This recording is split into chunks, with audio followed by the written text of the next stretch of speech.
Is that a coincidence again? See, these kind of things, you can multiply them over and over and over again. And you get to the point, well, okay, so maybe we should hypothesize that there's a method to this madness. Mm-hmm. I can't say that I know what it is. I think, maybe we can recover. I mean, what I'm interested in doing is, and there's people, like I mentioned, Robert Edward Grant and others that I know. I think we're kind of in this phase right now where it's essentially trying to reverse engineer what these peoples of long ago were up to with all of this stuff. Yeah. And I ultimately think it's technological. It's fascinating stuff, isn't it? Isn't it, though? Oh, yeah. Yeah, I mean, I got pictures I could pull up and show you right here of my 15 poles. Took pictures of it. We'll get them from you and put them up on screen. I mean, that brings us into, I think, plasma technology. Yeah. Lightning bolt technology. Yeah. Well, what is it? Lightning bolts, that's plasma. Ball lightning, the sun is plasma, right? Aurora borealis, the northern lights, is plasma. It's the fourth state of matter. It's what happens when the electrons and the neutrons become completely disassociated. Solid, liquid, gas, degrees of freedom between electrons and neutrons, right? Even in a gas, there's still bonds. But when you get to plasma, they completely break free. So now you have electrons, neutrons become ions, and because they're electrically charged, they can be influenced by magnetic fields. And they also have this tendency to self-organize under the right conditions. If you apply the right frequency, it's like they spontaneously organize into toroidal forms. And then what happens is that, if you look at a torus in cross-section, it looks like an infinity sign. But picture kind of a donut. Here's what you do. Visualize a sphere with a North Pole and a South Pole. And now let's say you collapse that sphere so that the North Pole and the South Pole meet at the equator. So now you've got this like indentation in the north and the south. Well, like what happens? Cones. Yeah, like cones. They're like cones, right? Well, what happens, and I'm rudimentary in understanding this, right? But what then happens is that you get this electron or ion or both stream that starts cycling down that what do you want to call it? What did you just call it? Cone. A what? Cone. Cone. Like a funnel. Starts slightly, perfect. Starts spiraling down that funnel, and as it's spiraling down, it's increasing and increasing in rotational velocity. Now, in the northern hemisphere, say, it's going clockwise, and in the southern, it's going counterclockwise. And they meet at the equatorial plane. And that's where something really interesting happens that I don't understand. But you've got this accelerating rotation, faster and faster, coming down literally to the microscopic level. And then those two whirling vortices meet each other. Something happens there that's almost supernatural. And I can't claim to know what it is. But that's the basis of the plasma technology. And that creates, in the machines that are being developed, they work by generating microscopic cavitation bubbles. And then those cavitation bubbles are subject to very rapid vacuum and pressure, because if they're fed into, like, say, a generator or a combustion fossil fuel-based any engine of any kind, where you've got pistons moving up and down, the movement down will create a compression phase, and then the moving up will create a vacuum phase. And what will happen is the microscopic bubbles, the cavitation bubbles, collapse on their axes. They form these perfect toruses that now initiate this self-organization process of the plasmoids. And they can now be harvested from that that machine that's creating these bubbles. And then they're fed into a series of tubes and cylinders and spheres that are carefully machined to very specific and precise ratios. And it's, for example, one end you've got a sphere with an opening in it, and the plasmas are fed into that under high pressure, and in that sphere, they start whirling.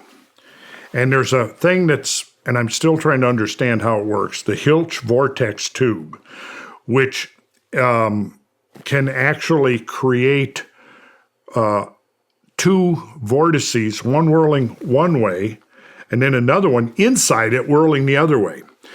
And it can actually separate, you can feed in air at room temperature, and it separates that into a hot and cold end. And that differential can be up to a couple of 100 degrees difference. Again, we can pull up and I can provide you with the graphics and stuff to help understand this. The thunderstorm generator, so-called, works on the same principle. Except what it does is it has a cylinder that's within a cylinder within a cylinder, a sphere within a sphere within a sphere. Now here's where it gets interesting, is because, okay, you feed the plasmas in, they start this whirling. Mm-hmm. And one vortex whirls down one direction, the other is fed in, it whirls in the other direction, and then they're both fed back to where they meet. So you've got this cold and this hot front meeting. That's why it's called a thunderstorm, because it's operating on the same principle as like a cold front. And then like cold, what happens? A cold front meets a hot front or a warm front, and it begins discharging lightning. It starts discharging plasmas, right? So this thunderstorm generator can now be hooked up to any kind of internal combustion engine, to a generator, and something really bizarre happens. And I was reluctant to talk about it. You know, I went on Rogan's show with Graham Hancock a year ago last November. And I had already been in contact with Malcolm, one of the preeminent inventors and developers of technological applications of plasmas. I hadn't decided yet whether he was for real or not. But I'd been talking to him distance for over 7 years, and his story never changed. Right? And I took careful note of that, and I began looking at some of the things that he claimed as sources, and they all checked out. Going back to Nikola Tesla, right? Coming up through like half a dozen other researchers that had worked in some capacity trying to develop technologies around this plasma energy, like learning how to contain plasma and then extract energy from it. So then, and I'm not going to get into all the details because it's a pretty wild story, but I love the details. I know, but I'm like, okay, so I go on Rogan with Graham Hancock, and Graham invited me to go on with him. We'd been on there before multiple times, and I had, when Graham was researching his books and stuff, in at least one case, I'd been out in the field with him at least a couple of times, guiding him and showing him evidence in the landscape for these tremendous catastrophic events, which he then documents like in the book Magicians of the Gods. I think there's 2 chapters in there devoted to our travels together and the things that I was showing him. Well, anyways, before we go in, he says, because, Graham has been attacked left and right by the mainstream guys, the archaeological establishment and all. He says, let's not get into talking about ancient technology.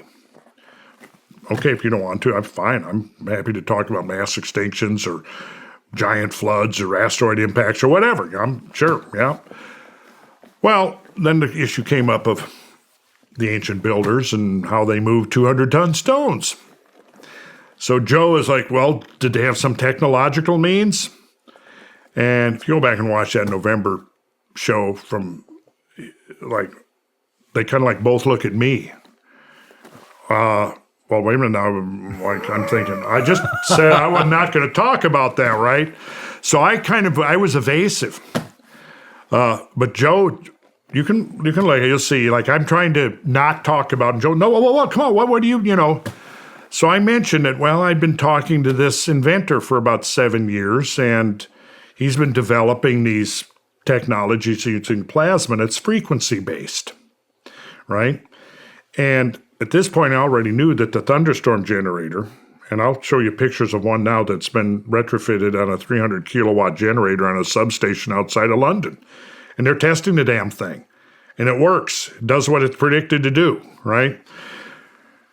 I mentioned that he was on an island where he'd gone because there had actually been a couple of attempts on his life. So he was an oil prospector. And he discovered oil in Tasmania, and one of the big oil companies was trying to wrest the license away from him. So they did a whole smear job against him, started paying off journalists and Tasmanian government officials and stuff and trying to create, portray him as a grifter and all this to scare away investors, because they were trying to. This company had overstated their reserves by about 30%, and they were going to get in some major trouble. And they did get in major trouble. In 2003, the entire board of this company resigned. And I've double-checked that. Now, one of the things is leading up to this, when I'm still like, okay, should I be believing all of this? Well, let me, before I jump to that, so I kind of outed the guy inadvertently, because he had told me that because of what the history of these kind of alternative energies not making it out, he decided he was going to use a different strategy. He was going to open source everything, all of his notes, and he had spent 7 years writing up his notes, several thousand pages of notes and schematics and diagrams. He had patent applications. All of this he was going to open source. And he asked me, because he had no connections, and I had already was building up quite an audience, and he asked me, when he first called me, he told me this. He said, I've been working on this plasma energy, and it's based on frequencies, and these frequencies are connected to these ancient sacred numbers.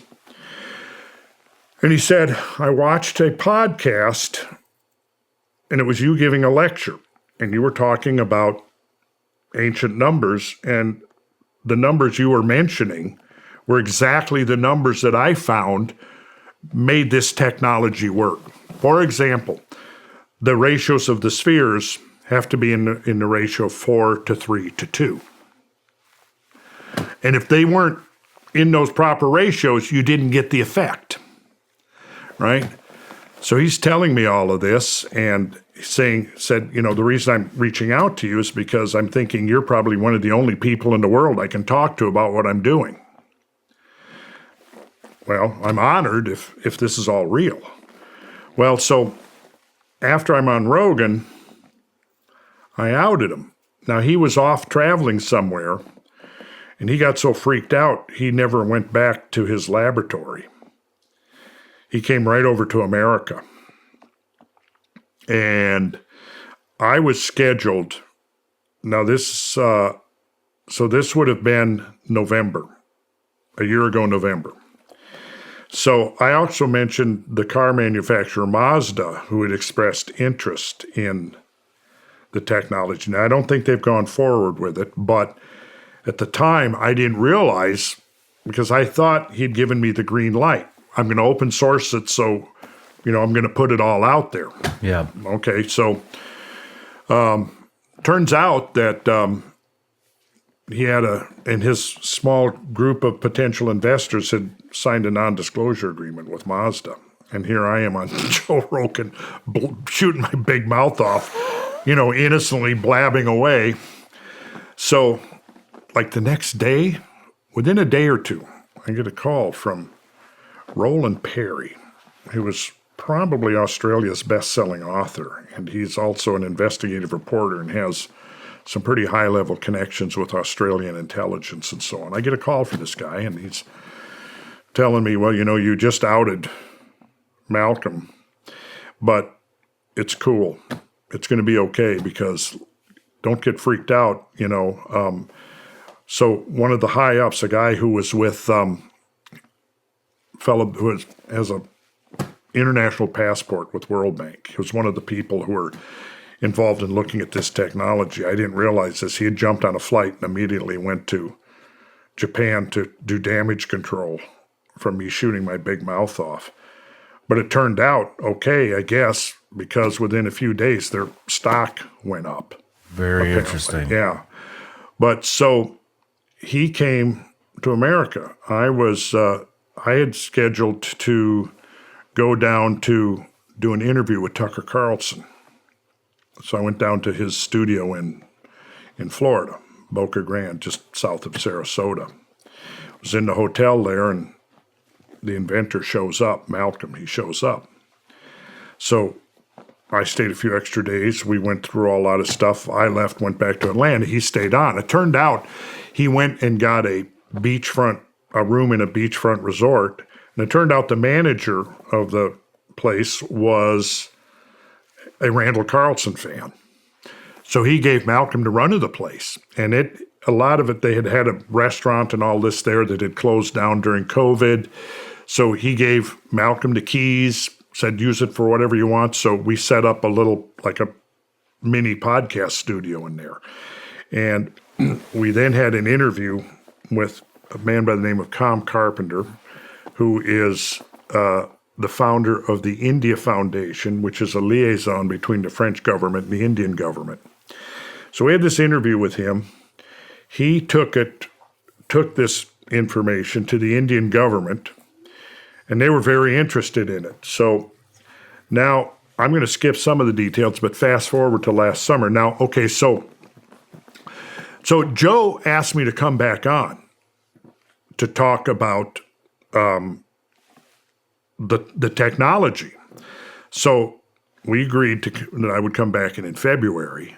And then, so I went back on Joe's show, but Malcolm the inventor was here in America, and he came up to Atlanta to tutor me in the technology. So we put together a big slideshow, over 200 slides, which I have right here on mine. And then he gave a series of lectures. As he then went through the slides, he gave lectures on that. And so then I had this invitation to go back on Joe's to talk about the technology. Well, here I had the inventor right here with me, so I contacted Joe and I said, I've got the inventor with me. You want to bring him on? He said, sure. So myself, him, George Howard, who I mentioned earlier, runs the Cosmic Tusk website and so on. He went with a couple of other friends that went with. We drove down there, and I went in there, and myself and Malcolm sat down, and Jamie had found this stuff from the 90s and the early 2000s online, where it goes back to this controversy where they were trying to get the license away from Malcolm. Interesting. So it was basically a series of hit pieces that I'd had this conversation with Roland Perry, and he called me, we had this long conversation, and he said, yeah, I spent 4 years investigating Malcolm. So all the stuff he's telling you is real, and I've seen the technology work. Okay, and I knew it was Roland Perry. I mean, he sent me links, and, I watched videos that he was on. So that boosted my confidence quite a bit that this was all real. But basically what happened was I had this slideshow we had put together, and this paperwork Jamie puts on. So Joe was looking at this stuff when we just walk in. Now, he knows nothing about any of this except what he's seeing is that, trying to portray Malcolm as a religious nut and a bunch of other weird stuff that I'd already seen, and I'd talked about it with Roland Perry, and he said, yeah, this was all part of this smear campaign, just like they've done with Graham Hancock, just like they've done with all these people. You try to discredit them. But the key here is this. Even if all that was true, which it isn't, but even if it was, the technology works. His invention works, okay? So we went on the show, and Joe, saw this stuff and thought, okay, who is this guy that Randall's brought in here? He's a grifter. So it got contentious. And if it ever airs, you'll see me constantly trying to steer the conversation. I've got the slideshow open there. I'm saying, come on, guys, let's look at the science here. Yeah. But they were going at each other. And when it was over, we go out, and Joe calls me aside and says, hey. And the thing is by the end of this, I'm thinking, people are going to go, oh, gosh, Randall is, promoting this grifter. He's promoting this con man. And I'm thinking, oh, shit, I'm already thinking about the ramifications of this. And I'm going, man, this is going to throw serious upheaval in my life. And then Joe calls me to the side as we're going out, and he says, hey, be okay with you if I sat on this for a while I figure out? And I said, it was like, yeah, sit on as long as you want. And so it never has aired, which is fine with me, because it got so off track. And I wanted to stick to the science. Now, I knew at the time, this is February, a year ago last month, I knew that there was a whole series of testing coming up the next summer, which was last summer. And I was present at some of these tests and saw for myself what was happening, and was able to, there with an admiral, a retired admiral from the Indian Navy, flew all the way over from India to be there present at this testing that was at a major industrial laboratory at one of the research labs out in Raleigh, North Carolina. That's all at this point that I can say about it, but until the final test results are published. But I was there, saw it working, saw 2 generators, a control generator, and one with the technology. I watched as the engineers and the scientists there calibrated them both. And then I was the one who went up and started both generators. They're both in 2 separate rooms. Started the technology on one of the generators.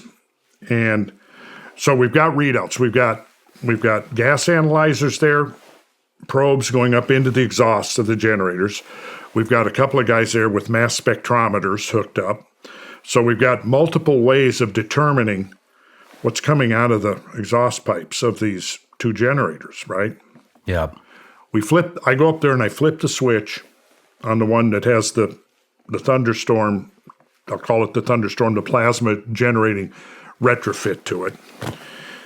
And we watch. So we got a first read. I can show you, actually. I've got a printout of the readouts right here on my computer. Really? Yeah, I do. And you can see you've got, I think it's called a Kane 5 something, because it measures 5 gases. Carbon dioxide, carbon monoxide, nitrogen oxide, other methane, other hydrocarbons, probably like methane and whatever else, and oxygen. Okay, so flip the technology on. You can sit there, I can watch the mass spectrometer, I can watch the gas analyzer. You're looking at like 10% or parts per million. Let's see. Carbon dioxide, carbon monoxide, and oxygen were in percentages. Methane and nitrogen oxide were in parts per million. So basically, oxygen is at a 4 or 5% coming out of the exhaust, which is about typical for a generator like that. You got, I think, 10, 11, was it 12% of CO2, CO, etc. So as you're watching it, here's what happens. The carbon dioxide, carbon monoxide, methane, hydrocarbons, and nitrogen oxides start going down. Oxygen starts coming up. Interesting. CO2 zeroes out. Carbon monoxide zeroes out. The nitrogen oxides go down to just a few parts per million, as does the other hydrocarbons. Oxygen tops out at over 20, I don't remember exactly, between 20 and 21%, which is optimum percentage of oxygen for pure unpolluted air. So what is now coming out of the generator, the generator with the technology, is pure unpolluted air. No kidding. No kidding. No Whoa. kidding. Yeah. On top of that, what it's doing, it's capturing everything that's coming out, and it's feeding it back into the thunderstorm generator. So at the initial, in order to get the plasma separation to occur, I think you have to get it up to like 700 and some degrees. But once you do that, it's almost, not quite, but almost self-perpetuating. And you just have to replenish the water. Like I forget, however few hundred hours that it runs, you have to replenish the water. And that's it. Man, and you've seen this. Oh yeah, I've seen it. And I've known, multiple people now that have seen it. The Admiral, he took it back to India. India is seriously looking at it and as a retrofit for their Navy. Man. The industrial, and I can show you this on the computer too. I've got photographs of like the big industrial scale application on the 300 kilowatt Perkins generator on the substation in London. I mean, they're testing it, and they may start retrofitting all of their because it doubles to triples the efficiency of these engines. Wow. Yeah. Wow. And you think that they had this back in ancient times? Some iteration of it, I suspect. And here, now, it just gets more bizarre as we go on.